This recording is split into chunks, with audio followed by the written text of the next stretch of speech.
France and Germany now plan to crack down on tax loopholes in the European Union. They say current rules make it easier for American companies to avoid paying taxes at home.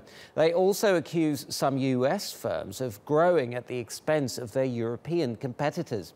Now, in an interview with Bloomberg, French Finance Minister Bruno Le Maire said, quote, Europe must learn to defend its economic interests much more firmly, like China and the US do. He said companies cannot benefit from doing business in France or in Europe without paying the taxes that French or European companies are paying, unquote. Now, last year, Apple was ordered to pay more than $15 billion in unpaid taxes. It was accused of booking its European profits in Ireland, which has one of the lowest tax rates in the EU, rather than the countries in which its products were sold.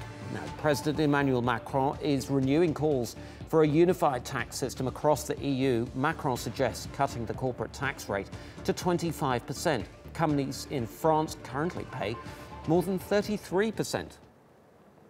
Let's get more on this now from our editor-at-large, Craig Copetas, who's in Paris. Craig, great to have you with us as always. Now, let's talk about Bruno Le Maire's comments there. He sounds almost Trumpian in what he's saying. He says, you know, he wants to defend European interests like China and the US do. I thought it was the Macron administration's aim to open up borders, and I thought they were all about free trade and all that sort of stuff. Well, it was, but let's not forget, it's the European Union, not the United States of Europe, which with cohesive tax policies. The bottom line here is that France can't compete against countries with lower taxes and lower social security payments, like Ireland. There's a lot of other countries within the European Union, which is, again, not the United States of Europe, who offer better deals. So if the French and the Germans are going to get together to try and get countries like Ireland to go along with this, lose money to that's coming into their own treasuries, I think we're in for a very long and a very ugly fight. And indeed, it's actually not the first time that this proposal has been floated. I mean, they've been talking about harmonizing the corporate tax rates between France and Germany since 2011, right?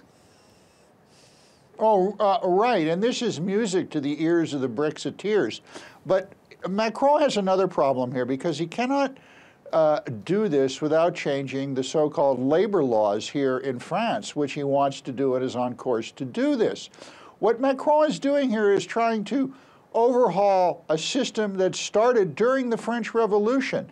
It's ideological, it's ancient, and it doesn't work. But the problem in France is for Macron to lure new companies here, he has to get rid of this ancien regime in which the worker in France, believe it or not, ideologically, politically, and by law is inevitably an exploitable object of some capitalist bad guy.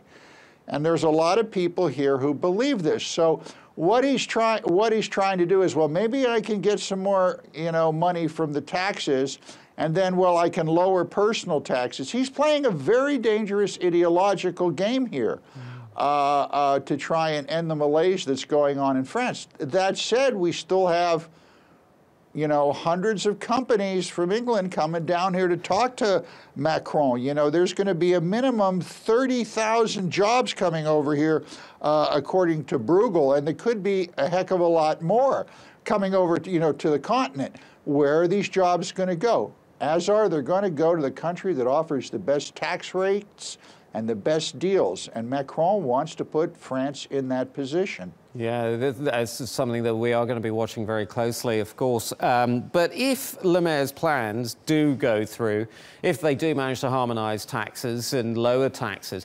the aim is to curtail the activities of Apple and companies like that. But is that really going to work? Well, it's not going to work over the short term. I mean, when the EU is still trying to collect its money from Apple, this is going to go through the courts.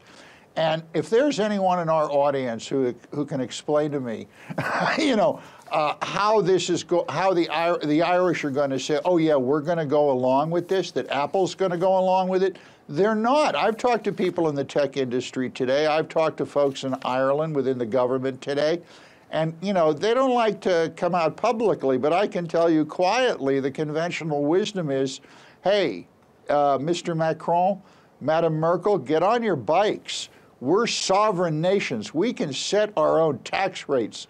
This is a European Union, not a United States of Europe. Oh. That's the nut of this problem. Indeed. That is interesting indeed. Craig Copetas in Paris, thank you so much.